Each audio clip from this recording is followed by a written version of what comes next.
Hello everyone, કેમ છો? તો હવે મળીએ આપણે ફરી એક નાનકડા ટ્રેનિંગ વિડીયોના મદદથી કંઈક શીખવા માટે.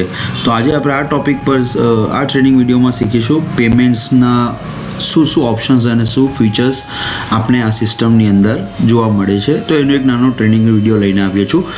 તો આ તમે જોઈ શકો છો, તમારી સામે છે લોગિન સ્ક્રીન, જે અમારા દરેક યુઝર્સ અને જેટલા પણ ક્લાયન્ટ છે એમના લોગિન પેજ આ જ રીતનું હોય છે, જેમાંથી એ લોકો એક્સેસ કરે છે. તો અહીંયા એમનો એડમિન ડિટેલ અને પાસવર્ડ એન્ટર કરીને લોગિન પર ક્લિક કરશો. જેવા તમે લોગિન કરશો, સૌથી પહેલાં તમને દેખાશે ડેશબોર્ડ, જેની અંદર દરેક આઉટસ્ટેન્ડિંગ ઇન્ફોર્મેશન્સ તમને મળી જશે, જે તમને રેગ્યુલરલી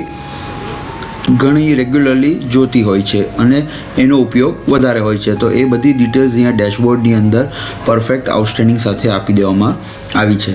તો આજના ટ્રેનિંગ વિડીયો પ્રમાણે આજે આપણે જે શીખવાના છે એ છે પેમેન્ટ્સ.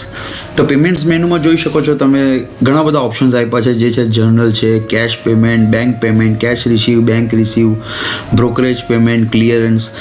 નામ વાંચીને તમને ખ્યાલ આવી ગયો હશે, બિકોઝ આ એક જનરલ ઓપરેશન્સ છે કે જે આપણે ઘણા બિઝનેસની અંદર, કોઈ પણ બિઝનેસની અંદર આ કોમન પેમેન્ટના ઓપરેશન્સ હોય છે. તો હવે આપણે જોઈએ કે આ ઓપરેશન્સમાં શું ફીચર્સ આપ્યા છે. જનરલ પર ક્લિક કરીશું, બે ઓપ્શન્સ હશે, એડ ન્યૂ અને વ્યૂ. વ્યૂ પર ક્લિક કરશો તો તમને બધી ડિટેલ્સ અહીંયા જોવા મળી જશે. અને ઘણી બધી ડિટેલ હોય, ઘણીવાર તમને અલગ ડિટેલ જોઈતી હોય તો તમે એને એક્સેલમાં પણ લઈ શકો છો. બીજી છે એડ ન્યૂ પર ક્લિક કરશો એટલે તમને ડેટ દેખાશે. બુક નેમમાં તમે બેંક કાં તો કેશ ઇન હેન્ડ તમે જેમાં એન્ટ્રી કરવા માંગો છો, પાર્ટીનું નામ લખાશે, અમાઉન્ટ જે તમે અમાઉન્ટ રિસીવ કરી છે, અને રિમાર્ક્સ તમે કંઈક નોટ લખવો હોય તો એમ કરીને એડ કરશો એટલે એ નીચે અહીંયા એડ થઈ જશે. તો આ રીતે તમે ઇઝી વેથી તમે જનરલની કોઈ પણ વાઉચર એન્ટ્રી કરી શકો છો. પછી છે કેશ પેમેન્ટ. હવે કેશમાં કોઈ પેમેન્ટ આવ્યું હોય તો તેની પણ તમે એન્ટ્રી આ રીતે કરી શકો છો. એડ ન્યૂ કરીને અહીંયા એન્ટ્રી નાખીશો. બુક નેમ, પાર્ટી નેમ, કેશમાં પેમેન્ટ આવ્યું છે એટલે કેશ ઇન હેન્ડ. તો એ રીતે તમે એન્ટ્રી ફિલઅપ કરતા રહેશો તો એ રીતે તમારા ડેટા અહીંયા પ્રોપર વેમાં સ્ટોર થઈ જશે. સેકન્ડ છે બેંક પેમેન્ટ. બેંક પેમેન્ટમાં પણ તમે એડ ન્યૂ પર જશો તો સેમ ડિટેલ આવશે, ડેટ, બુક નેમમાં ફક્ત બેંક આવશે, બિકોઝ આ બેંક માટે છે. તો જે બેંકની હશે તે બેંકમાં આવશે, કેશની હશે તે કેશમાં આવશે. સેમ વે રિસીવ અને કેશ રિસીવ અને બેંક રિસીવ.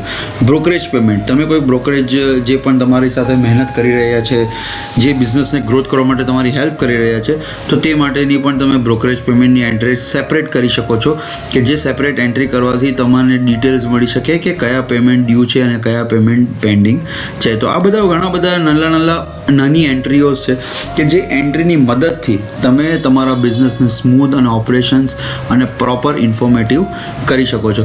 અને સૌથી નાનો ઓપ્શન, સૌથી લાસ્ટ ઓપ્શન છે જેની આપણે ચર્ચા કરીએ, ક્લિયરન્સ. આ બહુ ઇમ્પોર્ટન્ટ વિડીયો છે, આ બહુ ઇમ્પોર્ટન્ટ ઓપ્શન છે. એનું રીઝન હું કહું છું, કારણ કે ઘણીવાર આપણને બને છે કે કસ્ટમર્સ સાથે રિલેશન સારા હોવા છતાં, એક એક્ઝામ્પલ તમને આપો કે એક ક્લાયન્ટ છે જેનું બિલ થાય છે 5 લાખ અને 10 રૂપિયા.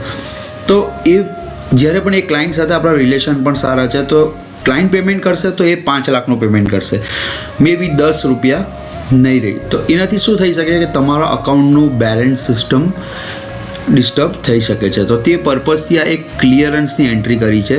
તો જ્યારે આવું કોઈક રિલેશનમાં તમારા 5-10 રૂપિયા કે 20 રૂપિયા કે જેટલું પણ બ્રેકેજ આવતું હોય, તો એ બ્રેકેજ તમે અહીંયા એડ કરી શકો છો.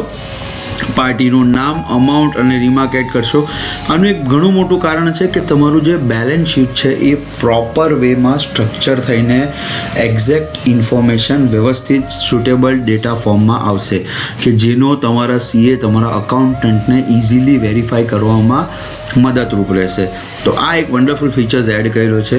બાકી બધા જનરલ ફીચર્સ છે જે તમને દરેક સિસ્ટમની અંદર જોવા મળી રહે છે, પણ અમે ટ્રાય કરીએ છીએ કે તમારા પ્રોસેસને ઘણી સિમ્પલ, ઘણી ઇઝી કરવાથી, જેના કારણે તમારું બિઝનેસ ફ્લો ઘણો સારો જાય અને તમે સારી રીતે ગ્રોથ કરો.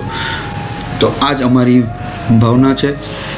અમે પ્રાર્થના કરીએ છીએ કે તમે ખૂબ આગળ વધો, અને અમારી જે નાની કોશિશ છે એક ટ્રેનિંગ વિડીયોથી મદદથી, તો આઈ હોપ કે તમને આ ટ્રેનિંગ વિડીયોમાં સમજ પડી ગઈ હશે. તો મળીએ એક નેક્સ્ટ વિડીયોથી, નાનકડા વિડીયોમાં કંઈક નવું શીખવા માટે અને કંઈક નવું જાણવા માટે. Thank you very much.